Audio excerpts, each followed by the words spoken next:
이 시간 우리 하나님 말씀 같이 봉독하도록 하겠습니다. 오늘 우리에게 주신 큐티 말씀입니다. 누가복음 4장 31절부터 44절까지 다시 한번 우리 교독하는 시간 갖도록 하겠습니다. 다 같이 일어나겠습니다. 네.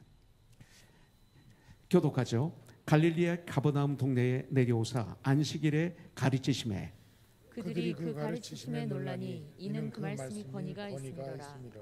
회당에 더러운 귀신 들린 사람이 있어 크게 소리질러 이르되 아 나사렛 예수여 우리가 당신과 무슨 상관이 있나이까? 우리를 멸하러 왔나이까? 나는 당신이 누구인 줄 아노니 하나님의 거룩한 자니이다. 예수께서 꾸짖어 이르시되 잠잠하고 그 사람에게서 나오라 하시니 귀신이 그 사람을 무리 중에 넘어뜨리고 나오되 그 사람은 상하지 아니한지라. 다 놀라 서로 말하여 이르되 이 어떠한 말씀이고 권위와 능력으로 더러운 귀신을 명하며 나가는도다 하더라. 이에 예수의 소문이 그 근처 사방에 퍼지니라. 예수께서 일어나 회당에서 나가사 시몬의 집에 들어가시니 시몬의 장모가 중한 열병을 앓고 있는지라. 사람들이 그를 위하여 예수께 구하니 예수께서 가까이 서서 열병을 꾸짖으신데 병이 떠나고 여자가 곧 일어나 그들에게 수종드니라. 해질 무렵에 사람들이 온갖 병자들을 데리고 나오매 예수께서 일일이 그 위에 손을 얹으사 고치시니 여러 사람에게서 귀신들이 나가며 소리질러 이르되 당신은 하나님의 아들이니이다. 예수께서 꾸짖으사 그들이 말함을 허락하지 아니하시니 이는 자기를 그리스도인 줄 암이러라. 날이 밝음에 예수께서 나오사 한적한 곳에 가시니 무리가 찾다가 만나서 자기들에게서 떠나시지 못하게 만류하려 하매 예수께서 이르시되 내가 다른 동네들에서도 하나님의 나라 복음을 전하여야 하리니 나는 이 일을 위해 보내심을 받아노라 하시고 갈릴리 여러 회당에서 전도하시더라. 아멘. 자리에 앉아주시기 바라겠습니다. 오늘 큐티의 말씀을 가지고 이 한 주간 살아가는 영적인 양식의 말씀을 저희들이 밟기를 원합니다. 누가복음 3장 21절부터 22절에 보면 우리 주님이 침례를 받으시는 장면이 나옵니다. 백성이 다 침례를 받을새 예수도 세례를 침례를 받으시고 기도하실 때에 하늘이 열리며 하늘이 열렸습니다. 그 다음에 성령이 비둘기 같은 형체로 그 위에 강림하시더니 하늘로부터 소리가 나기를 너는 내 사랑하는 아들이라 내가 너를 기뻐하노라 하시니라. 이렇게 말씀하고 있습니다. 자, 예수님이 요단강에서 침례를 받으실 때 하늘이 열렸습니다. 성령이 비둘기 같은 형체로 우리 예수님 위에 임하셨습니다. 이 말씀은 바로 우리 예수님은 그렇게 이스라엘 백성들이 기다리던 메시아이시다 이 뜻입니다. 이 땅에 그들이 목마르게 기다리던 그 구원자, 그들을 구원하실 분이시다. 바로 이 소리시죠. 또 인간의 몸을 입고 오신 메시아가 성령의 기름 부으심을 받으셨음을 말씀하고 있습니다. 인간은요 내 힘으로 하는 게 있고 성령의 기름 부으심으로 말하고 행동하고 일하는 분들이 교회에 있습니다. 또 교회에 목사를 하더라도 내 능력, 내 경험, 내 지식, 내 방법으로 교회 일을 하는 목사도 성도도 있습니다. 두 부류가 있죠. 그런데 주님은 하나님으로 하나님의 아들로 인간의 육신을 입고 이 땅에 오셨는데 바로 성령의 기름 부으심을 받으셨다. 이 얘기는 주님은 이 땅에서 우리를 위한 일을 하시는데 인간의 몸을 입고 오셨는데 성령님의 인도하심으로 생각하고 말하고 행동하고 결정하고 일을 하신다. 바로 이런 뜻이 여기에 있는 거죠. 그러면서 첫 번째 역사가 일어나는 게 하늘 문이 열렸습니다. 하늘 문이 열렸어요. 이것이 요한계시록 4장에도 나오죠. 사도 요한이 하늘을 봤는데 청문이 열립니다. 그러면서 이리 올라오라 내가 장차 될 일을 너에게 보여주리라 말하리라. 그래서 올라가서 본 환상이 요한계시록으로 이어지는 걸 볼 수가 있습니다. 그동안은 열리지 않았습니다. 근데 이제는 열렸습니다. 우리에게 문이 열렸습니다. 에덴 동산에서 쫓겨났죠. 화인검이 있어서 다시 에덴 동산에 들어갈 수가 없었습니다. 그러나 이제는 예수님이 이 땅에 오심으로 이제 믿는 자들에게는 하늘의 문이 열렸습니다. 그 다음에 두 번째는 성령이 비둘기 같은 형체로 평화죠. 비둘기는 평화를 상징합니다. 비둘기 같은 형체로 그 주님 위에 강림하십니다. 성령이 평화가 임하십니다. 그래서 침례 받을 때 그래서 주님이 부활하셔서 제자들 앞에서 하신 첫 말씀이 평강이 너에게 있을지어다. 이것이 우리에게 가장 중요한 거죠. 주님이 바로 그 위에 강림하십니다. 성령이 비둘기 같은 형체로 평강의 하나님으로 너는 그 다음에 세 번째는 너는 내 사랑하는 아들이라 내가 너를 기뻐하노라 하십니다. 그러면서 그 다음에 우리 주님은 그 다음에 하신 일이 뭐냐면 광야에서 40일 동안 성령님의 인도하심을 이끌리셔 이제 마귀에게 시험을 받으셨습니다. 40일 동안 40일 동안 우리 주님은 아무것도 잡수시지 않으셨습니다. 40일쯤 되어갈 때 너무나 배고프셨죠. 줄이셨죠. 그때가 가장 힘들 때입니다. 우리가 그때가 쓰러질 때입니다. 지금이 아주 중요할 때입니다. 이제 거짓 마무리가 돼가고 있는 것 같아요. 지금이 중요합니다. 그때 마귀로부터 우리 주님은 세 가지 시험을 받죠. 육신의 정욕, 안목의 정욕, 이생의 자랑. 또 시편 1편에 보면 악인의 꾀, 죄인의 길, 교만한 자리. 또 창세기에서 보면 이것을 먹음직스럽고 보암직스럽고 참스러운 것. 근데 주님은 어떻게 시험을 받습니까? 첫 번째, 아주 배고프실 때 사탄이 그럽니다. 이 돌들을 명령해서 떡이 되게 하라. 네가 하나님의 아들이라면. 그때 말씀으로 물리시죠. 두 번째는 산 꼭대기에 예수님을 모시고 갑니다. 데리고 갑니다. 그러면서 전 세계를 보여주면서 내게 절하면 이것이 다 내 것이 될 것이다. 이 모든 권위와 영광을 내가 내게 줄 것이다. 그러면서 말씀을 가지고 마귀는 예수님을 유혹합니다. 그때 말씀으로 그것을 물리치시죠.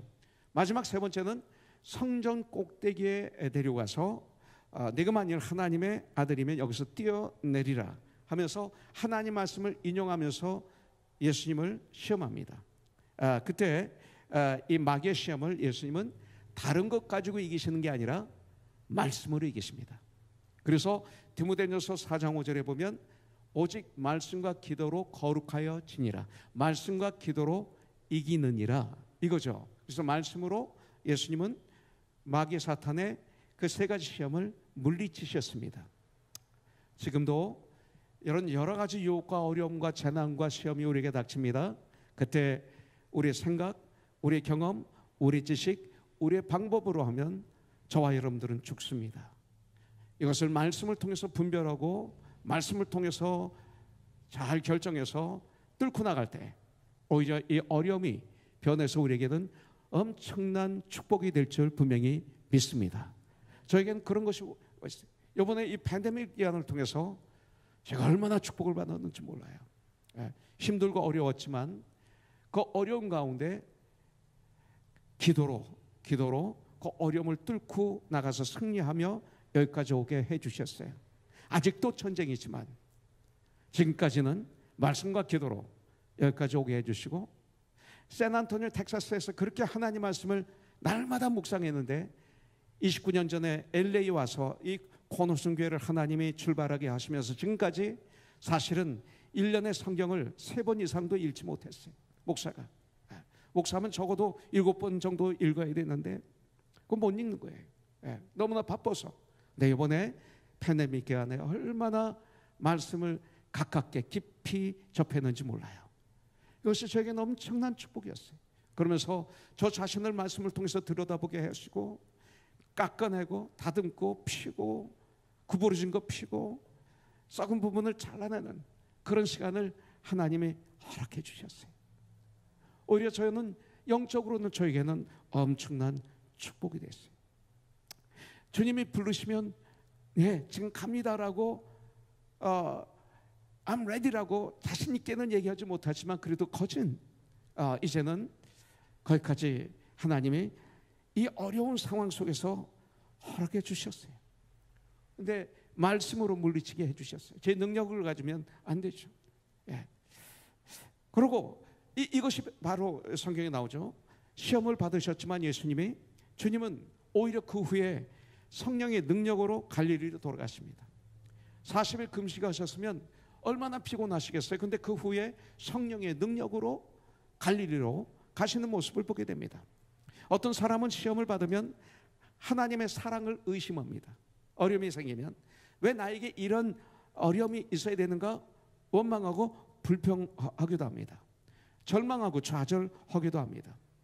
환경이 조그만 나에게 어려움이 오면 나의 환경을 원망하죠. 왜 나에게는 이런 부모, 이런 자녀, 왜 나에게는 이런 직업, 이러면서 자꾸 환경을 보면서 원망하고 책임을 전가하고 변명하는 나의 모습을 볼 수가 있습니다. 그리고 마지막은 그런 사람들은 쓰러지게 되어 있습니다. 그러나 진정한 하나님의 사람은 시험이 오면 그 믿음으로, 말씀으로 그 시험을 통과합니다. 마치 어제 큐티에서 그저께 큐티에서 그 자기 고향이 아니라 자기가 자란 곳 나사렛에 갔을 때 그 동네 사람들이 예수님을 끌고 언덕으로 올라갑니다. 거기는 낭떠러지가 있어요. 나사렛 가보신 분들은 알겠지만 아주 완전 낭떠러지예요. 예. 근데 거기서 밀어서 예수님을 죽이려고 그랬지만 주님은 그들을 통과해서 그냥 나오십니다. 그들을 통과해서 도망간 게 아니라 그들을 통과해서 나오십니다. 우리는 이 어려움을 사실은 하나님의 사람들은 말씀으로 시험을 믿음으로 말씀으로 통과하는 사람들입니다. 더욱 하나님의 은혜 안에서 강해집니다. 그러면 그럴수록 오히려 그런 어려움을 통해서 주님의 그 장성한 분량까지 성장하게 됩니다. 그리고 어려움을 통해서 우리가 pure gold, 순금같이 다듬어지는 놀라운 역사가 임하는 사람이 진정한 하나님의 사람들입니다. 그래서 하나님의 사람들을 세상은 감당할 수가 없습니다. 그래서 욥기 23장 10절에 보면 욥은 이런 얘기를 합니다. 전 이 말씀이 너무 좋아요. 그렇게 힘들고 어렵고 친구들로부터 엄청난 공격을 당하고 육신은 머리부터 발까지 종기가 생기고 그냥 엄청난 그 최악의 고통 속에서 그가 이렇게 얘기합니다. 그러나 내가 가는 길을 그가 아시나니 그가 나를 단련하신 후에는 내가 숨가지 되어 나오리라. 이것이 우리가 이 팬데믹이 이 정도 됩니까? 욥기? 아니죠. 근데 우리가 하나님을 떠나면 안 되죠. 예. 시험이 들고 어렵지만 꼭 나쁜 것만은 아니라는 거죠. 저는 그렇게 봅니다. 시험을 받음으로 더욱 우리의 속사람이 강해질 수 있고 더욱 주님을 닮아갈 수 있고 더욱 성령의 권능으로 충만해질 수 있습니다.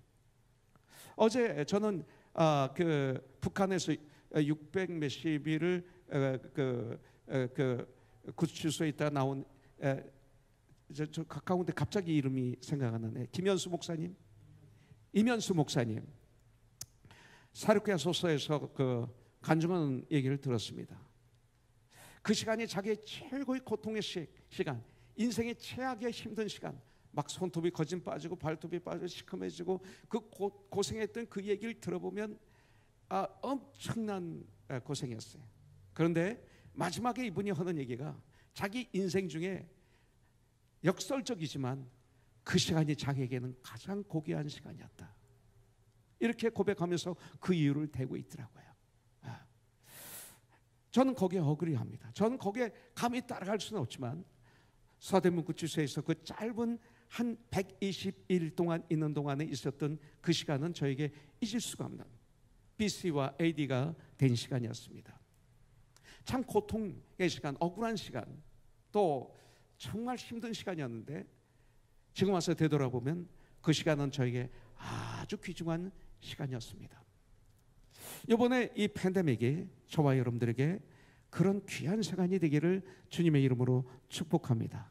오히려 이 시간이 내가 더 속사람이 강건해지고 더욱 주님을 닮아가는 시간, 더욱 성령의 권능으로 충만해지는 시간, 아니 어떤 분은 구원을 받고 그 시험과 유혹을 성령 충만함을 받아 이기는 시간, 바로 이 시간이 되기를 원합니다.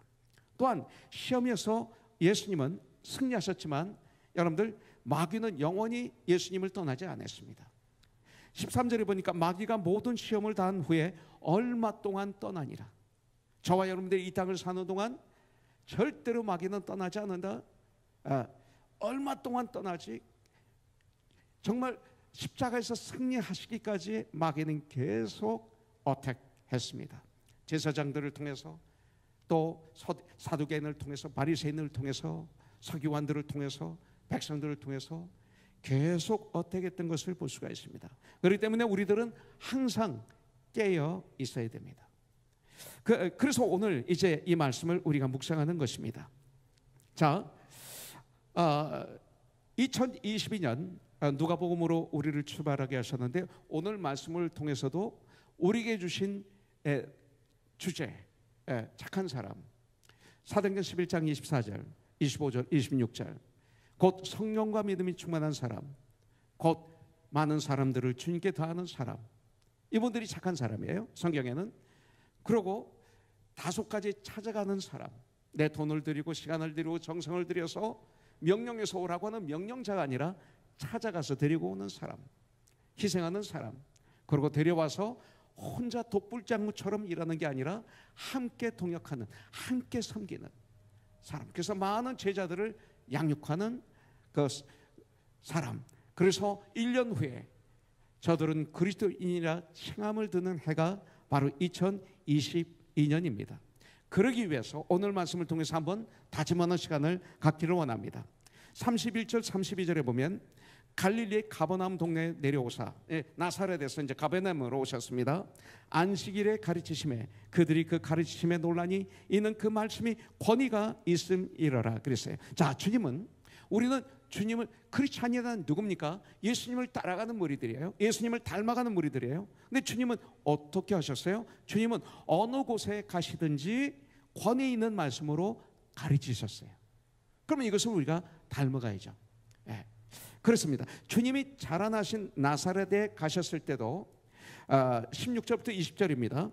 예수께서 그 자라나신 곳 나사렛에 이르사 안식일에 늘 하시던 대로 해당에 들어가사, 주님은 안식일날 해당에 들어가서 성경을 읽으려고 서심해 그랬어요. 안식일을 지키셨습니다, 그 당시에.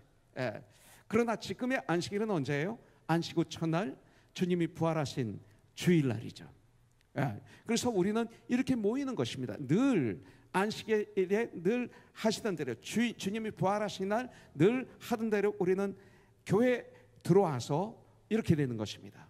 주님은 하나님이신 예수님이 그 당시 안식일 지켰어요. 바울도 마찬가지예요. 그러면 이 시대는 교회가 얼마나 중요한지, 예배가 얼마나 중요한지 이것을 이 말씀을 통해서 받아들여야 돼요. 자, 그리고 해당에 들어가서 성경을 읽으려고 서심해 그 선지자 이사야의 글을 드리거늘. 이 얘기는 뭐냐면 그 당시 성경이 많이 없었다는 얘기예요. 해당에만 있었다는 거예요. 개인적으로 성경을 가지고 있지 않았어요. 성경을 읽을 수 있는 곳이 해당이었다는 것입니다. 그리고 서기관들, 이런 사람들이었겠죠.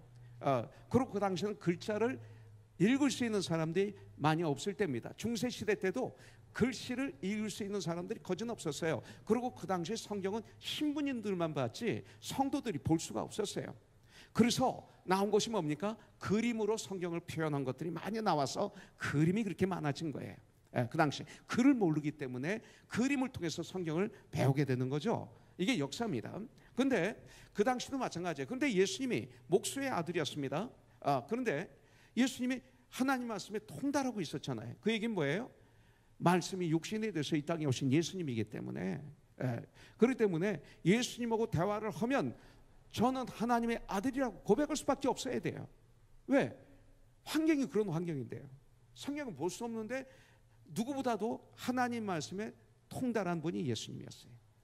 그래서 여기서 선지자 이사야의 글을 드립니다. 이사야의 글을. 그러니까 그 받아서 책을 펴서 이렇게 기록된 데를 찾으십니다. 그게 바로 이사야서 61장 1절부터 2절의 말씀이죠. 이걸 피는 거예요.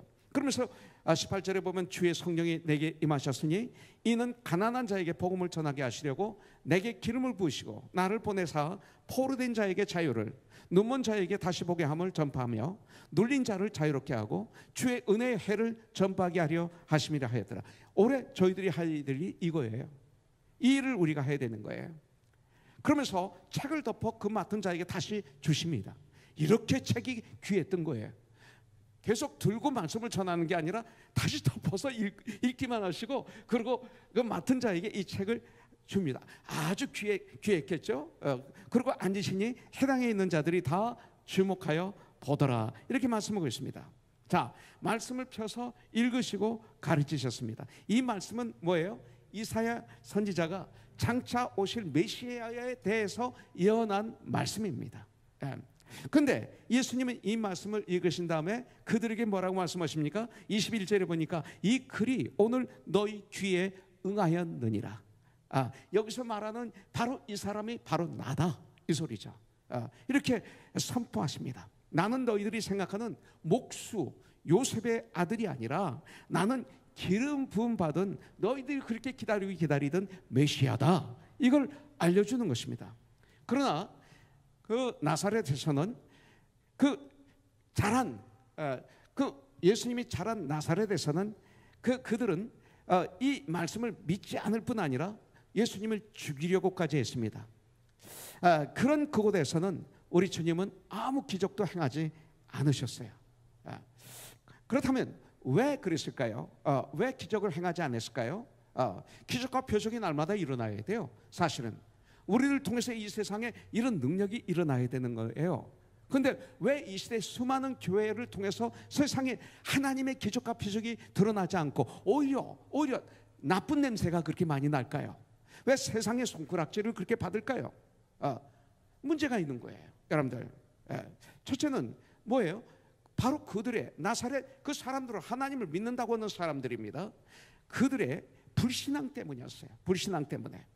마태복음 13장 58절에 보면 그들이 믿지 않음으로 말미암아 거기서 많은 능력을 행하지 아니하시니라. 그들이 믿지 아니함으로 말미암아, 이렇게 말씀하고 있어요. 그래서 주님이 사복음서에 보면 하신 말씀 중에 아주 많이 하신 말씀이 있어요. 뭐예요? 내 믿음대로 될지어다. 내 믿음대로 될지어다. 바로 이 말씀이죠. 또 무슨 말씀이 있어요? 내 믿음이 너를 구원하였느니라. 이런 말씀이 많이 나오는 거예요. 두 번째 뭡니까? 편견입니다. 편견. 이 고향 사람들은 22절에 보니까 이 사람이 목수의 아들 요셉이 아니냐 그랬어요. 예수님에 대한 편견을 가지고 있었습니다. 같이 자랐기 때문에 온 편견입니다. 우리 안에 있는 이런 편견이 하나님 말씀을 듣는데 장애물이 될 수가 있습니다. 우리가 복음을 전하는데 이런 편견이 걸림돌이 될 수가 있습니다. 우리가 기도하는데 이런 편견이 기도를 포기하게 할 수도 있습니다. 이 편견 때문에 저 사람은 안 돼. 우리 많이 얘기하잖아요. 저 사람은 하나님도 어쩔 수 없어. 이런 얘기 많이 하잖아요. 미안해. 우리 지웅 집사, 미세 집사 좀 얘기해도 되나? 괜찮. 그냥 고개 끄덕하는 게 억지로 하는 것 같은데? 아니야. 괜찮아요. 해도 된대요. 정말 보면 우리 교회가 시작돼서 몇 개월 후에 우리 교회 조인해서 지체가 됐어요. 그러니까 거진 29년이 된 거죠. 근데 참 이 젊었을 때는 20대 초에는 우리 지웅 집사가 참 하나님을 교회는 나오고 했지만 참 하나님이 기뻐하시는 요새 얘기하려니까 진우가 있으니까 얘기하기 힘들다.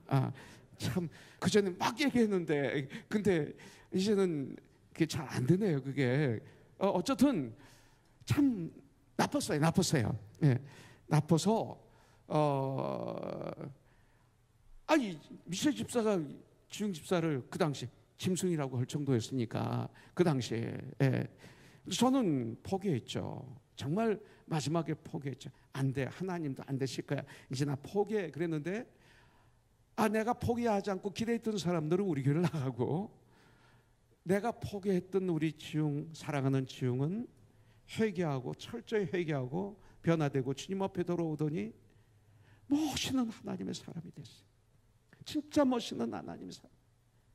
멋있는 가정을 이루었어요. 참 이게 편견이었어요. 편견. 저 사람은 하나님도 어쩔 수 없어 해본 적이 있어요? 아니라는 거예요. 이런 편견들이 믿음을 포기하게 만들고, 기도를 포기하게 만들고, 주님의 일을 포기하게 만드는 거예요. 전도를 포기하게 만드는 거예요. 그렇다면 오늘 이 말씀을 통해서 내 안에 있는 편견은 무엇일까? 이것을 바라봐야죠. 만일 잘못된 편견들이 있다면 이 시간 기도를 통해서 철저하게 버리는 그런 놀라운 축복이 있길 주님의 이름으로 축원합니다. 예수님은 세 가지 사역을 하셨어요. 마태복음 4장 23절에 보면 예수께서 온 갈릴리에 두루 다니사 그들의 회당에서 가르치시며 천국 복음을 전파하시며 백성 중에 모든 병과 모든 약한 것을 고치시니, 자, 가르치시며 teaching, 또 전파하시며 proclaiming, 또 고치시니 healing. 이것이 주님이 하신 일이에요. 주님은요, 가르치십니다. 전파하십니다. 천국 복음을 전파하십니다. 약한 것을 고쳐주십니다. 해당해서 가르치십니다. 여러분들, 이것이 우리 그리스도인들이 해야 될 세 가지예요. 우리들을 만나면 이런 일들이 일어나야 돼요. 회복이 돼야 돼요. 치유가 돼야 돼요. 전파가 돼야 돼요. 예수님의 가르치심에 사람들의 반응은 어땠습니까? 누가복음 4장 32절에 보면 그들이 그 가르치심에 놀라니 이는 그 말씀이 권위가 있습니다. 그랬어요. 사람들이 예수님의 가르치심에 아주 놀랐습니다. 예수님의 가르치심은 바리새인과 서기관들의 가르침과는 너무나 달랐습니다. 그래서 마태복음 7장 29절에 보니까 이는 그 가르치시는 것이 권위 있는 자와 같고 그들의 서기관들과 같지 아니함일러라, 이렇게 말하고 있습니다. 서기관들이 누구예요? 하나님 말씀에 능통한 사람들이에요. 하나님 말씀의 전문가를 서기관이라고 그럽니다. 그러나 그들의 가르침에는 능력이 없었다고 말하고 있어요. 그들의 가르침은 울리는 꽹과리와 같았습니다. 성경을 이 지식적으로 많이 압니다. 근데 능력이 없었어요.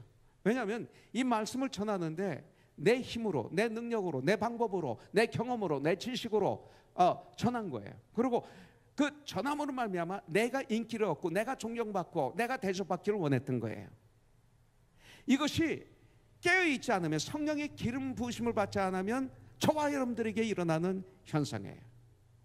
그러면 아무리 말씀이 아름다워도 능력이 없어요. 변화가 없어요. 그러나 예수님의 가르침에는 권위가, authority가 있었습니다. 그런데 왜 예수님의 가르침과 말씀은 권세가 있었어요? 오늘 4장 14절부터 15절에 보면 예수께서 성령의 능력으로 갈릴리에 돌아가신, 이것이 바로 키예요. 키워드예요. 성령의 능력으로 갈릴리에 돌아가시니 그 소문이 사방에 퍼졌고 친히 그 여러 회당에서 가르치심에 무사람에게 칭송을 받으시더라. 이 얘기는 뭐예요?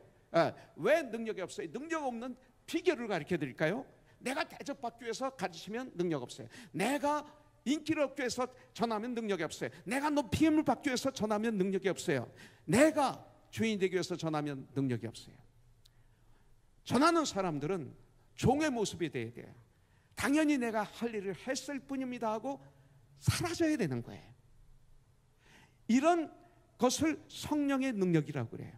우리 주님은 하나님의 아들이시지만 메시아이시지만 성령의 능력으로, 내 능력이 아니라 성령의 능력으로, 성령의 인도하심으로, 모든 가르칠 때 모든 영광은 하나님께, 그래서 하나님의 능력으로 이렇게 했기 때문에 그 영혼을 구원하기 위해서, 그리고 자기는 낮아지시잖아요. 그러니까 역사가 막 일어나. 성령의 권능이 부어지는 거죠. 메시아신 우리 주님은 성령의 권능을 힘입어, 이게 그런 뜻이에요. 말씀을 전파하고 가르치셨어요. 이게 다른 거예요. 입이 어눌해도, 말이 어눌해도, 말을 더듬어도 자기 능력으로 전하지 않고 자기 지식으로 전하지 않고 하나님을 의지하고 주님이 나를 떠나면 난 아무것도 아닙니다 하면서 주님을 의지하면서 그 주님의 영광을 위해서 전하면 여기 능력이 나오는 거예요. 전 그걸 잘 몰랐어요. 정말 얼마 전부터 제가 붕해를 갈 때마다 붕해 가면 같은 설교예요. 어느 교회 가든지 처음 가는 교회는 똑같은 설교죠. 근데 제가 어떤 날은 막 말씀을 전하는데 말씀이 막 내 입으로 다시 들어와. 바깥으로 가지 않고 막 들어오고요. 어떤 날은 말씀이 공중에서 뚝뚝 떨어져요. 전달이 안 되는 거예요. 식은땀이 줄줄 나요. 소리만 지르다 끝나요. 그러면 집에 들어오면 미치겠어요. 내가 지금 뭐 했지? 가만히 되돌아보면 내가 잘해야 돼. 내가 여기서 인정받아야 돼. 이런 마음이 있을 때 그렇게 되더라고요. 완전히 내가 죽고 낮아지고 기도를 통해서 완전히 가루가 되어서 주님 저를 써주세요 하고 정말 주님이 써주셔야만이 나는 이 자리에 설 수 있습니다는 마음으로 서서 주님을 의지하고 주님을 바라보고 전할 때 놀라운 은혜가 그 자리에 임하고 저에게 막 임하고 뭐 놀라운 기적과 표적이 일어나고 회개 역사가 일어나고 결단이 일어나고 하는 것을 제가 체험하면서 말씀을 전할 때마다 이제는 두렵고 떨려요. 그래서 밤새도록 준비할 수밖에 없고 또 준비하고 또 준비하고 새벽에 일어나서 또 준비하고 또 고치고 할 수밖에 없더라고요. 그러고 서면 하나님이 그래도 쓰시더라고요. 이것이 바로 이것이 아닌가. 성령의 기름 부으심이 없으면 아무 소용이 없다. 이 시대에 외치는 자는 많지만 인기 있는 전도자는 많지만 회개의 열매가 많이 없는 시대인 것 같아요. 회개의 열매가 없어요. 여러분들 그 말씀이 아무리 나에게 감동을 준다 해도 감화가 없으면 나에게 변화가 없으면 여러분들 아무 소용없는 거예요. 소리나는 꽹과리에 죽. 말씀의 홍수 속에 살아가고 있지 않아요? 유튜브를 틀면 아니 SMS에 들어가 보면 TV를 틀면 라디오를 틀면 말씀의 홍수가 아닌가요? 그런데 이 시대가 말씀이 사라진 그 기갈 목마름의 시대처럼 보이니 이게 웬일이죠? 아니 우리들은 바로 이런 시대에 살고 있다라고 해도 틀리지 않을 거예요. 전 세계가 그리고 정부들이 아니 교회들이 아니 교회 일꾼들이 자기들이 원하는 대로 막 하고 있지는 않습니까? 사실 29년 동안 저희 전쟁은 내가 원하는 대로 가는 걸 막는 게 내 전쟁이었고 성도들이 자기 원하는 대로 막 주님이 하는 걸 하나님이 원하시는 방법으로 우리가 함께 일하도록 하는 게 전쟁이었어요. 대단한 전쟁이었어요. 이 전쟁을 안 하고 있는 교회들이 수두룩하잖아요. 이 시대에 마치 사사기 21장 25절 말씀 그대로 사사기 마지막 장 마지막 절 그때 이스라엘의 왕이 없으므로 사람이 각기 자기 소견에 옳은 대로 행하였더라처럼 그렇기 때문에 예수님이 생명이 있는 하나님의 말씀이 우리에겐 꼭 필요한 거예요. 우린 주님이 필요해요. 우린 주님의 하나님의 말씀이 필요해요. 우린 기도가 필요해요. 말씀이 선포될 때 하나님의 나라가 임하기 때문에 이렇게 성령의 기름의 부음을 받아서 말씀을 선포할 때 거기에 하나님의 나라가 임해요. 말씀이 선포될 때 귀신들이 떠납니다. 여러분들 말씀이 선포될 때 병든 자들이 고침을 받아요. 말씀이 선포될 때 예수 안에 있는 자유함과 위로와 평화를 경험할 수 있어요. 말씀이 선포될 때 내가 어찌할꼬 하는 회개의 역사가 일어날 수 있도록 우리는 뜨겁게 기도해야 됩니다. 할렐루야. 이것이 생명 있는 교회예요. 자, 두 번째 하나 더 보겠습니다. 자, 첫 번째는 여러분들 주님은 어느 곳에 가시든지 권에 있는 말씀을 전하셨고 가르치셨다. 이것을 우리가 알아야 돼. 그렇다면 나는 어디를 가든지 어떻게 해야 될 것인가? 농담만 하다가 끝내야 될 것인가? 비즈니스 얘기만 하다 끝내야 될 것인가? 취미만 얘기하다 끝내야 될 것인가? 이거 얘기해야 돼. 그러나 처음 하나님 말씀을 시작해서 이런 많은 아름다운 얘기를 하고 마지막은 말씀으로 마무리하는 이 훈련을 해야 돼요. 여러분들, 자, 두 번째 33절부터 34절입니다. 해당에 더러운 귀신 들린 사람이 있어 크게 소리질러 이르되, 자, 여기서 우리가 기억해야 될 것은 해당이라는 말을 잘 기억해야 됩니다. 해당에 유대 해당에 귀신 들린 사람이 있다는 거예요. 이걸 좀 기억하고 계세요. 자, 34절. 근데 크게 소리질러 이르되 34절 나사렛 예수여 우리가 당신과 무슨 상관이 있나이까? 첫째, 우리가 당신과 무슨 상관이 있나이까? 두 번째, 우리를 멸하려 왔나이까? 또 세 번째, 나는 당신이 누구인 줄 아노니 하나님의 거룩한 자이니이다. 이 세 가지를 얘기합니다.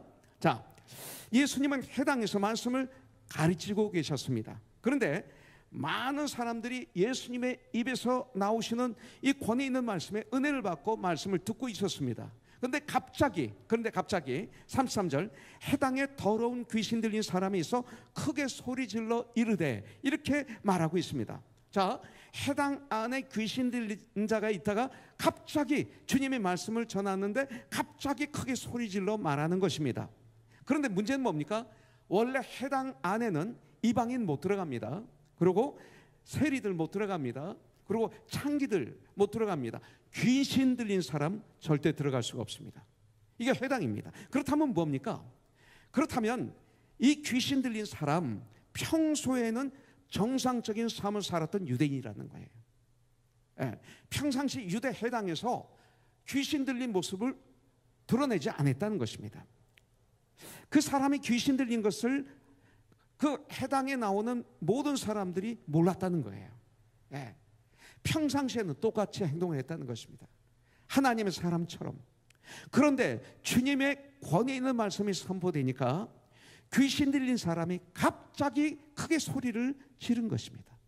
어떤 소리를 질렀을까요? 아마 괴성에 가까운 소리를 질렀을 거예요. 그죠? 예. 그 이유는 뭡니까? 왜 그렇게 질렀어요? 이게 능력입니다. 권위입니다. 권능입니다. 예수님의 입에서 나오는 하나님의 말씀에 권위가 있었기 때문에 일어나는 사건입니다. 여러분들, 생명의 말씀이 성령의 능력 가운데 선포되면 어둠의 세력은 견디지를 못하는 것입니다. 어둠의 세력은 다 드러나게 되어 있습니다. 이 사람은 그동안 귀신이 들려 있는 채로 해당을 마음대로 출입을 했어요. 다른 사람들과 함께 성경도 배우고 다른 사람들과 함께 제사도 드렸을 거예요. 예. 그러나 한 번도 그 안에 있는 귀신은 자기의 정체를 드러내지 않았던 것이죠. 오늘날 교회도 마찬가지입니다. 수많은 사람들이 교회에 나와 있는데 드러내지 않는 경우가 너무나 많아요. 권위 있는 말씀이 없으면 중요한 겁니다. 여러분들, 교회가 형식적이고 교회가 인본주의적이고 교회가 세상화, 세속적으로 되면 이렇게 될 수밖에 없습니다. 그래서 이 전쟁을 하는 거예요. 우리 교회가 세속적이 안 되게 하기 위해서, 인본주의가 안 되게 하기 위해서, 형식으로 가득 찬 교회가 안 되기 위해서 발버둥을 치면서 전쟁을 하는 것이죠. 예. 여러분들, 교회 안에 성령의 기름 부으심이 없으면 이렇게 될 수밖에 없는 거예요. 그러나 주님이 원하시는 교회는, 주님이 역사하시는 교회는 어떤 교회입니까? 어둠의 세력이 틈을 타지 못하는 교회입니다. 하나님의 말씀이 성령의 능력으로 선포되는 교회입니다. 죄를 죄라고 선포하고 의를 의라고 선포하는 교회입니다. 그래서 어둠의 세력들이 자신의 정체가 드러나 소리를 지르며 떠나는 교회가 하나님의 교회입니다. 그렇기 때문에 교회는 때때로 시끄럽습니다. 왜? 귀신이 소리 지르고 떠나는데 막 사람을 넘어뜨리고 떠나거든요. 그래서 시끄럽습니다. 교회가 너무 잠잠한 그 교회 문제 있는 것입니다. 교회는 지어져가는 시끄러움이 있습니다. 집을 질 때 지어가기 때문에 시끄럽고 좀 지저분할 수도 있습니다. 여러분들, 바로 그렇습니다. 그래서 교회는 어찌할꼬 가슴을 치며 통회하며 자복하는 역사가, 눈물이 있는 것이 생명이 있는 교회입니다. 회개 역사가 일어나야 되는 거예요. 가슴을 치는 역사, 통해 자복하는 역사가 있어야 돼요. 이런 회개 역사가 일어나야 돼요. 회개는 뭡니까? 죄 짓는 장소에서 돌아서서 주님 앞에 오는 것만이 회개가 아닙니다. 참된 회개는 죄를 짓는 장소에서 죄 문제를 회개로 해결하고, 그 사람들에게 돈으로 손해를 끼쳤으면 열심히 일해서 그 돈을 갚고, 그 사람 집을 헐었으면 그 집을 회복시켜서 저 주고, 그러고 돌아오는 것이 회개입니다. 이 시대 많은 교회에서 하는 회개는 그것 팽개치고 와서 회개했다라고 그냥 교회 생활하기 때문에 교회가 타락하는 것입니다. 변화가 없는 것입니다. 이런 역사가 있어야 돼요. 저희들은 1999년 카자흐스탄에 단기 선교를 갔었습니다. 저희 교회에서. 참 가서 놀라운 일들이 있었죠. 수백 명의 카자흐스탄 청년들을 우리가 초청을 해가지고 산속에서 수련회를 인도했습니다. 그리고 수련회가 끝나고 도시에 내려와서 그 공산당 간부 극장을 빌려가지고 그분들과 함께 전도 공연을 했습니다. 수많은 사람들이 예수를 영접하고 그랬어요. 그때 이 청년들 중에 정말 많은 사람들이 주님을 영접하고 목사가 되기로 결단한 사람들이 수십 명이 나왔어요. 그 중에 한 명이 그 당시 대학생이었는데 대학교를 졸업하고 신학교를 들어가서 신학교를 졸업하고 우리 김홍배 목사님 제자가 되어서 함께 열심히 주님 일을 했어요. 김홍배 선교사님이 이제 은퇴를 하고 사모님이 너무 무리를 해서 몸에 이상이 오셨기 때문에 이것을 자기 딸에게 인계해서 두 딸이 있는데 둘 딸 다 한동대학을 나오고 두 딸 다 선교사예요. 한 명은 알바니아에서 선교사 자녀들을 교육시키고 있고 큰 딸은 둘째 딸은 한동대학을 졸업한 형제와 결혼해서 둘이 지금 카자흐스탄에 들어가서 그 부모님 뒤를 이어서 그곳에서 선교를 하고 있어요. 그런데 한국에 들어와서 경기도에 와서 보니까 거기에 카자흐스탄 사람들이 너무 많은 거예요. 그래서 이분들을 섬기기 시작하면서 카자흐스탄을 위해서 교회를 세웠는데 이 교회가 커졌어요. 자기 혼자 힘으로 못하니까 이 제자를 불러들인 거죠. 그래서 이 제자가 부부 목사가 된 거예요. 이 제자는 고려인입니다. 부모가 몇 대 부모가 러시아로 갔던, 그리고 아내는 카자흐스탄 여인입니다. 그런데 이 부목사는 낮에는 공장에서 열심히 일하고 그리고 퇴근해서 이제 카자흐스탄인을 섬기고 교회를 섬기고 토요일날 주일날 열심히 교회를 섬기고 이러는 가운데 아들과 딸이 있어요. 근데 딸이 한동대학에 시험을 봤는데 좀 기도해달라 합격할 수 있도록 이 전화를 제가 받았어요. 그래서 제가 그랬죠. 선교사 자녀에게는 한동대학을 들어갈 수 있는 티오가 있는데 우리가 기도하면서 그 티오에 들어갔으면 좋겠습니다. 그러면서 정말 기도를 했는데 또 연락이 왔는데 다 합격했고 마지막 하나만 합격하면 이제 합격입니다. 그랬는데 독고준 장로님이 독고찬용 장로님이 천국 가시면서 이제 어머님 권사님이 한 명의 학생에게 장학금을 좀 주고 싶어 하세요. 근데 그 장학생을 우리 교회에서 좀 추천해 달라는 연락을 받았어요. 그러면 저는 즉시 이 자매지 뭐. 이런 자매가 어디 있어? 아니 이런 역사가 어디 있어요? 이 너무 아름답잖아요. 이 열매가 코너스톤의 열매가 이게 얼마나 아름다워요. 형님 정말 아름답지. 이게 내가 아름답게 전달해야 되는데 이 전달이 약해서 이 전달이 얼마나 갔는지 모르지만 나에겐 진짜 이건 뭐 며칠 잠을 못 잘 정도로 흥분했어요. 열매가. 그래서 전화를 걸었죠. 걸어서 합격하면 우리 교회 이런 분이 있는데 이렇게 해서 이렇게 장학금을 주려고 기도하고 있습니다. 근데 보니까 또 이민호 권사님도 이미 또 눈독을 들이고 있더라고요. 이 자매에게. 그러는데 제 아내가 그러는 거예요. 야 합격이나 좀 전화해봐. 그래서 전화를 했죠. 했더니 합격했대요. 그러면서 고맙습니다 그러는 거예요. 그래서 왜요? 그래서 코너슨 교회에서 장학금을 준다고 학교를 통해서 얘기를 들었다는 거예요. 우리는 학교 얘기도 안 했는데 아직. 그래서 내가 이제 착각을 하는 거죠. 한동대학 후원회 본부가 있어요. 그 회장님이 우리 김영애 권사님 아니에요. 근데 후원회 간사하고 내 통화를 한 적이 있는데 내가 그때 얘기했나? 아마 내가 한 것 같아요 했는데 안 했어. 나중에 보니까 이쪽은 지금 난리야. 코너스톤 교회에서 이 아이에게 장학금을 주겠습니다. 교회 다 얘기해가지고 교회 교인들이 박수치고 좋아하고 감사 기도하고 우리 교회를 위해서 기도하고 난리가 난 거예요. 우리는 이게 참 희한한 거죠. 어떻게 얘기하지 않았는데 한동대학에서 코너스톤 교회에서 너 장학금을 책임지기로 했다 해서 그 서티피케이트 보냈나? 그래가지고 이제 하는데 장로님이 이 학생에 대한 인포메이션 좀 줬으면 좋겠고 사진도 줬으면 좋겠고 비전 스테이트먼트 같은 것도 좀 줬으면 좋겠다. 그래서 제가 얘기했더니 김홍배 선교사님이 즉시 막 보내주는 거예요. 막 보내주는 거예요. 그때 내가 바빴거든.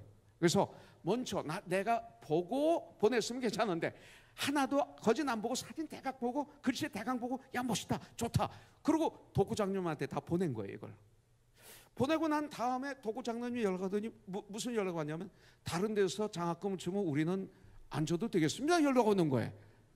그래서 이게 지금 무슨 얘기인가. 근데 저런 엄마가 서티피케이트를 보더니 저 아빠 이거 이상하다. 이거 타이틀이 한동 코너스톤 장학회야. 그러니까 김홍배 선교사는 한동 코너스톤 장학회에서 통지가 왔는데 코너스톤을 보고 코너스톤 교회로 착각한 거예요. 근데 보니까 독고 장로님은 의사니까 냉철하잖아요. 정확하게 본 거예요. 한동 코너스톤 장학회.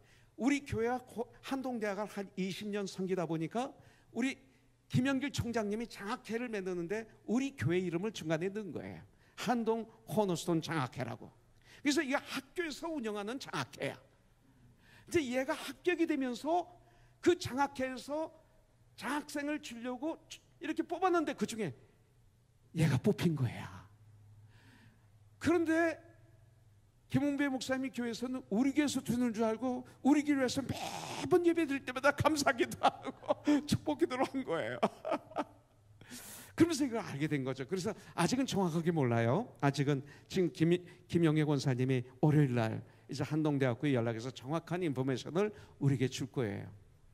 그래서 4년 동안 장학금을 주어도 그가 사회들 이불이나 요나 무슨 노트나 생활아이들 생활비나 이런 것들은 아니에요 보니까. 그래서 어쨌든 여러 가지 지금 계획을 하고 있는데 이런 역사가 일어난 거예요. 제가 얘기하려고 하는 것은 이 장학금이 아니라 김홍배 선교사님을 얘기하려고 그런 거예요. 김홍배 선교사님과 이 사모님은 제가 70년대부터 알아요. 아주 큰 회사를 운영했고 사장이 되어서 돈을 많이 벌었어요.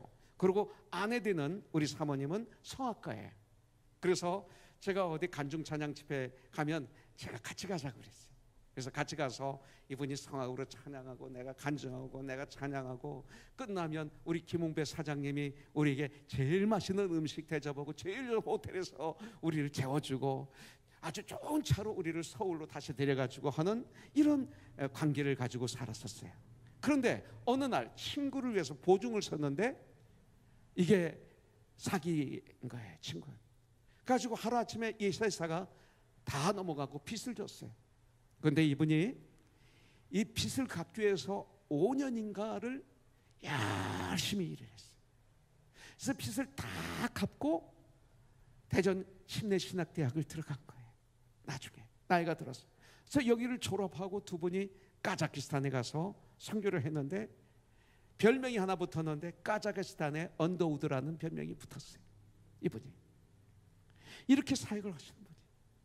제가 지금 얘기하는 것은 뭐냐면 참된 회개의 방법은 이거라는 거죠.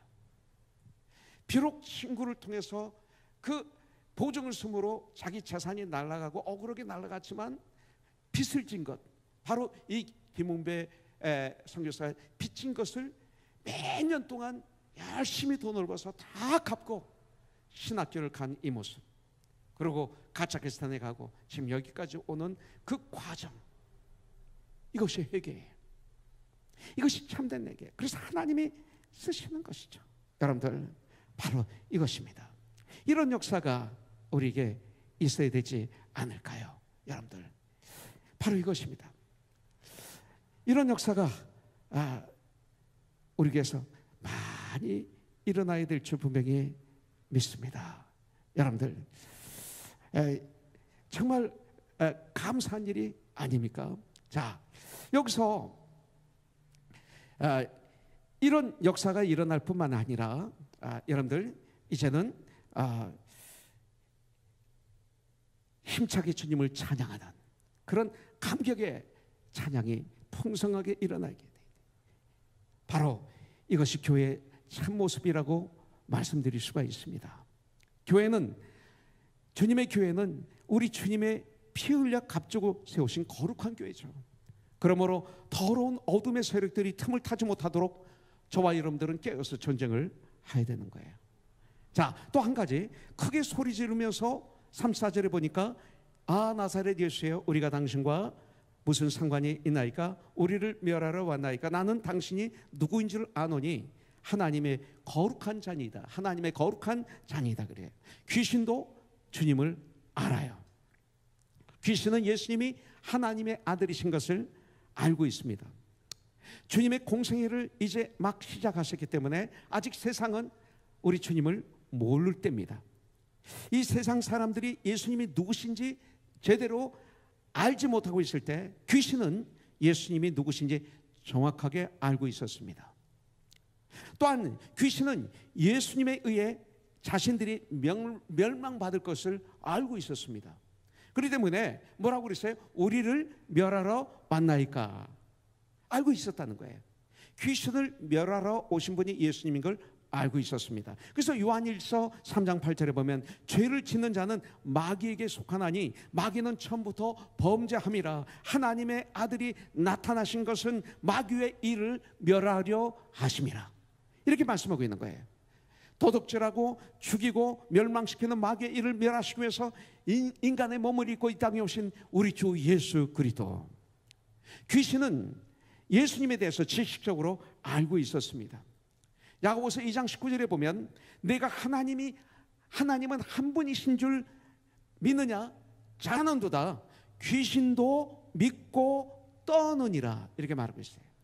그렇기 때문에 주님을 지식적으로만 아는 신앙은 우리 주님과 아무 상관없는 사람들이, 아무리 성경을 많이 읽고 수백 번 읽고 지식적으로만 주님을 아는 사람들은 주님과 관계가 없어요.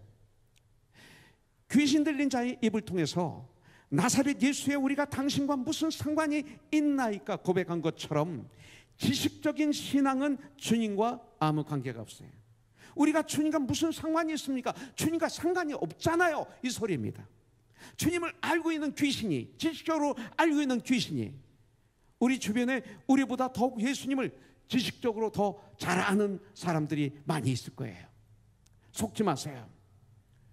자세히 들여다보면 그분들 예수님과 상관이 없는 사람들인 것을 알게 될 거예요. 그러면 누가 예수님과 상관이 있는 사람입니까? 누가? 내가 죄인인 됨을 아는 사람들이에요. 나는 죄인이다. 주님이 없으면 나는 이 죄를 해결할 수 없다. 머리부터 발까지 죄악 덩어리다.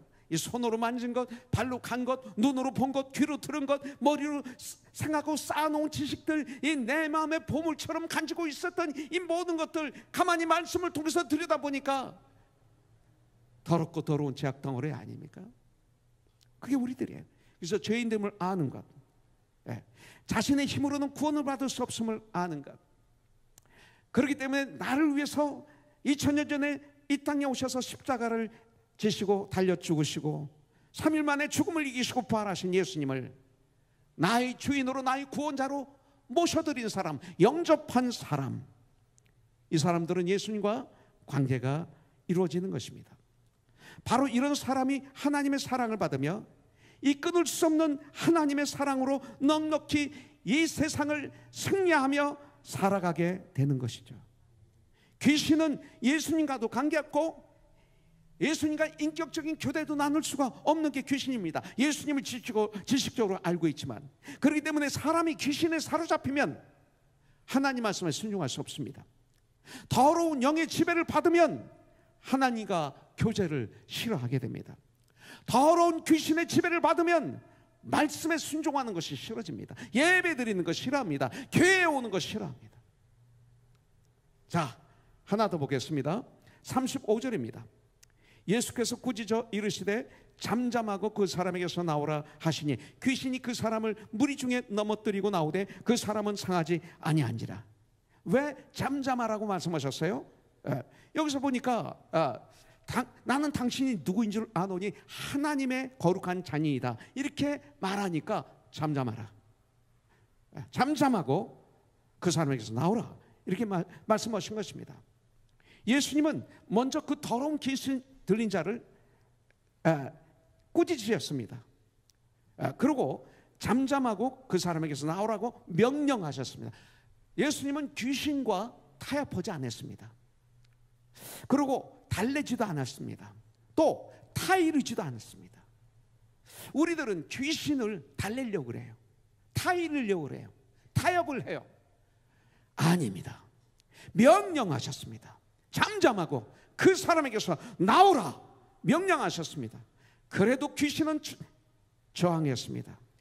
어떻게? 사람을 넘어뜨리면서 나왔죠. 저항한 거예요. 예. 의사였던 누가는 그 상황을 자세히 살펴봅니다. 그래서 나온 말이 그 사람은 상하지 아니한지라. 대마가 요한 이런 말이 없어요. 의사이기 때문에 이걸 본 거예요. 상하지 아니한지라. 예. 하나님의 사람들을 마귀가 상하게 하지 못하도록 하나님은 지켜주십니다. 예수님은 귀신이 자기에 대하여 더 이상 말하는 것을 허락하지 않았습니다. 귀신의 증거를, 귀신으로부터 증거함을 받는 것을 절대 원하지 않았습니다. 주님은 하나님의 자녀들이 이 귀한 일을 하기로 결정하셨습니다. 그리고 원하십니다. 주님을 증거하는 이 영광스러운 너무나 귀한 축복의 복음 전하는 일을 하나님의 자녀인 하나님이 사랑하시는 우리들에게 맡기셨습니다. 이것이에요. 우리 코너스톤은 그렇기 때문에 이 일을 감당해야 됩니다. 36절부터 37절에 보니까 다 놀라 서로 말하여 이르되 이 어떠한 말씀이고 권위와 능력으로 더러운 귀신을 명함에 나가는도다 하더라. 이에 예수의 소문이 그 근처 사방에 퍼지니라. 이에 예수의 소문이 그 근처에 퍼지니라. 사방에 퍼지니라. 여러분들, 우리 코너스톤을 통해서 이종용이라는 사람이 소문이 퍼지는 게 아니라 누구의 사람이 퍼지는 것이 아니라, 물론 간접적으로 하나님의 영광을 위해서 퍼지는 건 괜찮아요. 그러나 우리 코너스톤은 예수님만 드러나는, 예수님의 소문만 사망에 퍼지게 하는 그런 진정한 하나님의 교회가 되어야 될 줄 믿습니다. 우리가 11240511을 하려면 이거부터 우리가 해야 됩니다. 메마른 이 땅에 우리 주님의 행하신 일에 대한 이 소문이 우리 교회를 통해서, 우리들의 삶을 통해서, 우리들의 증거를 통해서 아름답게, 여러분들 인터넷을 통해서, 우리들이 사용하는 페이스북, 인스타그램을 통해서 우리 주에 퍼져나가기를 주님의 이름으로 축복합니다. 여러분들 인터넷을 통해서, 페이스북을 통해서, 인스타그램을 통해서 나만 드러내지 마십시오. 나만 드러내지 마십시오. 난 우리 성도가 자기만 드러나는 거 보면 마음이 아픕니다. 거기 예수님의 소문이 좀 드러나게 하십시오. 아멘 아닙니까? 정말 이거 중요합니다. 이런 좋은 선전 툴을 주셨는데 나만 자랑하면 안 되잖아요. 음식도 나와야 되지만 음식만 자랑하면 안 되잖아요. 음식과 함께 예수님이 드러나야죠. 여러분들 38절부터 41절에 보니까 베드로의 장모가 심한 열병을 앓고 있었지만 주님으로부터 고침을 받고 그 즉시 무리를 섬겼습니다. 고침을 받으니까 섬깁니다. 고침을 받으면, 구원받으면 섬김을 받는 것만 알던 내가 이제는 섬기는 자들이 되는 것입니다. 여러분들, 주님은 아름다운 복음 전하는 것을 귀신에게는 허락지 않으셨습니다. 그 영광스러운 복음 전함을 우리들에게 주신 것입니다. 우리들에게. 과거에 하용조 목사님이 살아계실 때 우리 교회에게 주신 선물이 뭐냐면 아버지 학교였어요. 아버지 학교를 우리 교회에 주시면서 이 목사님이 이것을 가지고 코너순교 미니스트리 하십시오. 선물이었죠. 받아서 사대해 보니까 일개 교회 세우면 안 되는 거예요. 그래서 다시 이것을 하용조 목사님에게 드렸습니다. 내가 감사로 마음만 받겠습니다. 그러나 이것은 우리 코너순교회 하나만 할 일이 아닙니다. 두라노 서원에서 이걸 초교파적으로 해가지고 모든 교회에 영향을 주는 멋있는 프로그램이 되도록 하십시오. 그래서 다시 드렸어요. 그리고 우리 교회에서 일회를 한 게 아니라 교회를 떠나서 커미션이 건물을 구입했기 때문에 거기 있는 그 예배당에서 일회를 했죠. 일기. 그때 저부터 시작해서 우리 모두가 갔어요. 그래서 우리 교회 보면 많은 분들이 일기에 일기, 아버지 학교 일기, 이건 명찰의 일기하면 이건 영광이에요. 2기까지 거기서 하고 3기를 우리 교회에서 하고 난 다음에 그 다음에 인계를 해드렸어요. 선물이었어요. 여러분들, 복음 전하는 것도 선물이에요.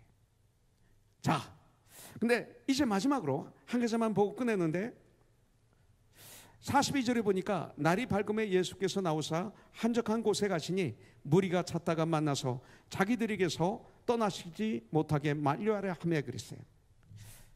주님은 전도하시기 전에 기도하시는 것이 습관이었어요.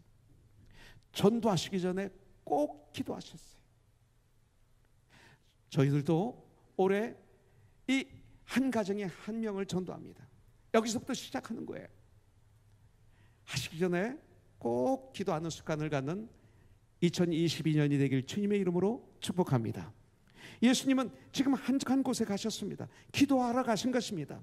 마가복음 1장 35절에 보니까 새벽 오히려 미명에 새벽 아직도 밝기 전에 예수께서 일어나 나가 한적한 곳으로 가서 거기서 기도하시더니 새벽 아직도 밝기 전에 어느 누구보다 피곤하셨을 터인데 주님은 일어나셔서 한적한 곳에 가셔서 기도하셨습니다.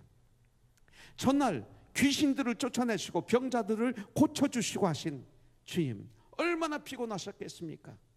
그날 아침에 많은 제자들이 주님을 찾으러 나옵니다. 만나니까 뭐라고 그래요? 자기들에게서 떠나시지 못하게 만류합니다.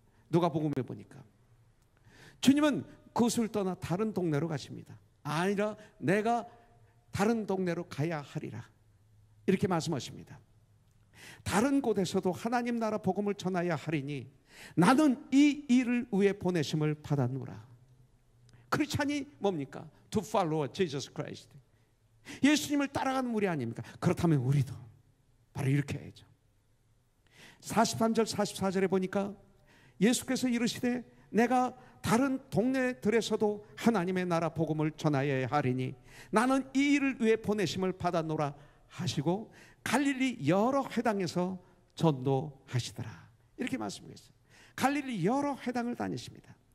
날이 밝자 마가복음 1장 36절에 보면 베드로와 그와 함께 있는 자들이 주님을 찾다가 만나 말하기를 뭐라고 합니까? 모든 사람들이 주님을 찾고 있습니다 할 때, 그때 주님이 하신 말씀이 이거예요. 내가 다른 동네들에서도 하나님 나라 복음을 전하여야 하리니 나는 이 일을 위해 보내심을 받았노라.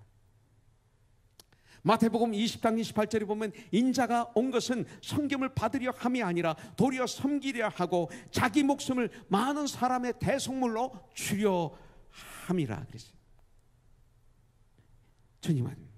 예수님은 가버나움 회당에서 전파하시고 또한 갈릴리의 여러 회당에서 전도하시더라 그랬어요. 이 시대의 회당은 어딜까요? 교회들이죠. 우리가 삶의 현장에서 복음을 전해야 되지만 나 같은 목사들은, 특별히 그런 은사를 받은 목사들은 이 시대의 회당은 교회라고 봅니다. 여러 교회 갈 수 있으면 가야 되는 거구나. 여러 회당에 다니면서 복음을 전하셨구나. 하나님이 나에게 그런 은사를 주셨는데 이상하게 교회 가서 집회를 하고 부흥회를 하면 놀라운 역사를 하나님이 일으키시는 걸 제가 눈으로 보는데, 이제 성표 목사, 철호 목사 세워졌으니까 이 일도 해야 되겠구나, 하나님이 쓰실 때. 이런 생각을 한번 해봤습니다. 예수님은 이 사역을 이루시기 위해서 밤이 맞도록 기도하셨고 새벽에도 기도하신 후 잠시 동안 쉴 겨를도 없이 바쁘게 다니시면서 이 복음을 전하셨습니다. 심지어는 식사할 겨를도 없으셨다고 성경은 나오고 있습니다. 바울은 이렇게 고백하고 있습니다. 고린도전서 9장 16절에 보면 내가 복음을 전할지라도 자랑할 것이 없으면 내가 부득불할 일임이라. 만일 복음을 전하지 아니하면 내게 화가 있을 것이로다, 이렇게 말씀하고 있습니다. 여러분들, 2022년 우리 이 귀하고 귀한 일을 우리는 감당해야 돼요. 이번에 우리는 착한 사람이라는 주제를 주셨어요. 코너손, 곧 착한 사람, 곧 성령과 믿음이 충만한 사람, 곧 많은 사람들을 주님께 더하는 2022년.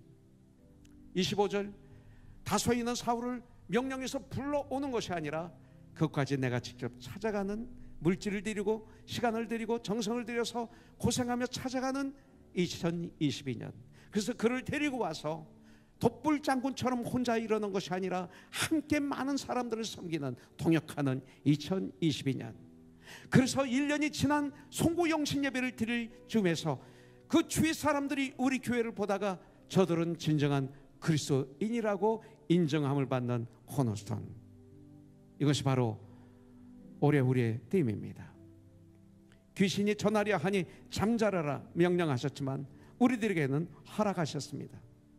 이 귀한 일을, 이 영광스러운 일을 바로 저와 여러분들에게 맡기셨습니다. 하나님의 자녀들인 우리에게 맡기셨습니다. 사도행전 4장 18절부터 20절, 지난주에도 말씀드렸지만 그들을 불러 경고하여 도무지 예수의 이름으로 말하지도 말고 가르치지도 말라 하니 베드로와 요한이 대답하여 이르되 하나님 앞에서 너희 말을 듣는 것이 하나님의 말씀을 듣는 것보다 옳은가 판단하라. 우리는 보고 들은 것을 말하지 아니할 수 없노라. 말하지 않는다면 보지 못했고 듣지 못했다는 거죠. 성경은 오늘 이렇게 말씀하고 있습니다. 저는 오늘 제가 참 좋아하는 성경 구절 하나를 읽어드리고 끝내겠습니다. 사도행전 2장 47절입니다. 날마다 하나님을 찬송하니, 날마다 하나님을 찬양하니, 날마다 하나님을 예배하니, 온 백성에게 친송을 받으니, 날마다 하나님을 찬송하며 온 백성에게 친송을 받으니, 칭찬을 들으니, 그러므로 말미암아 주님은 날마다 믿는 자들을 더하게 하시니라. 이것입니다. 이런 삶이 저와 여러분들 2022년 비록 팬데믹으로 힘들고 어렵지만 여기에 굴복하지 않고 하나님이 주신 지혜와 명철로 냉철하게 이 어려움을 뚫고 나가면서 이 귀한 일을 감당하는 저와 여러분들이 되기를 주님의 이름으로 축복합니다. 할렐루야. 네, 할렐루야. 우리 같이 주님을 찬양하죠. 세상 모든 민족이 구원을 얻기까지 쉬지 아니하시는 하나님, 우리도 그렇게 해죠. 주의 심장 가지고 우리 이제 일어나 주를 따르게 하소서. 멜로디 있는 기도드리죠. 세상 모든 민족이 구원을 얻기까지 쉬지 않으시는 하나님, 주의 심장 가지고 우리 이제 일어나 주 따르게 하소서. 세상 모든 육체가 주의 영광 보도록 우릴 부르시는 하나님, 주의 손과 발 되어 세상을 치유하며 주 섬기게 하소서. 우리 바다 덮음같이 여호와의 영광을 인정하는 것이 온 세상 가득하리라.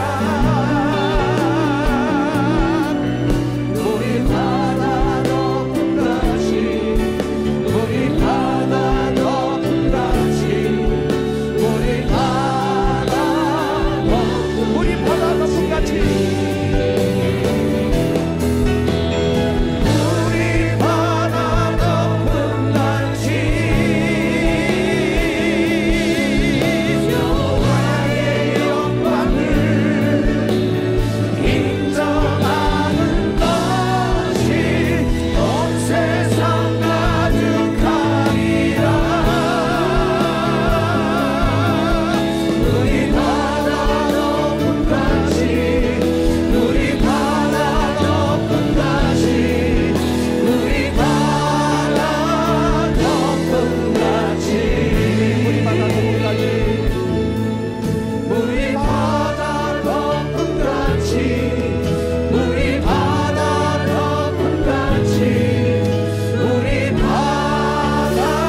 기도하겠습니다.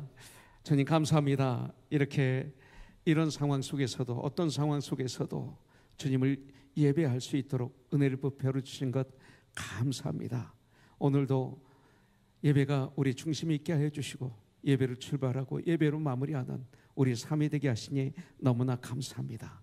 이제 한 주일 동안 저희들 세상에 나가 주님의 일을 감당하며 영적인 전쟁을 하며 세상과 전쟁을 터인데, 사랑의 전쟁을 할 터인데 주님 꼭 붙잡아 주셔서 아버지 하나님, 오미크론에서 지켜주시고 건강도 지켜주시고 직장과 사업체를 지켜주실 뿐만 아니라 이 모든 걸 통해서 하나님께 영광을 드리는, 그러면서 담대히 주님의 증인이 되는 이 한 주가 될 수 있도록 역사하여 주시옵소서.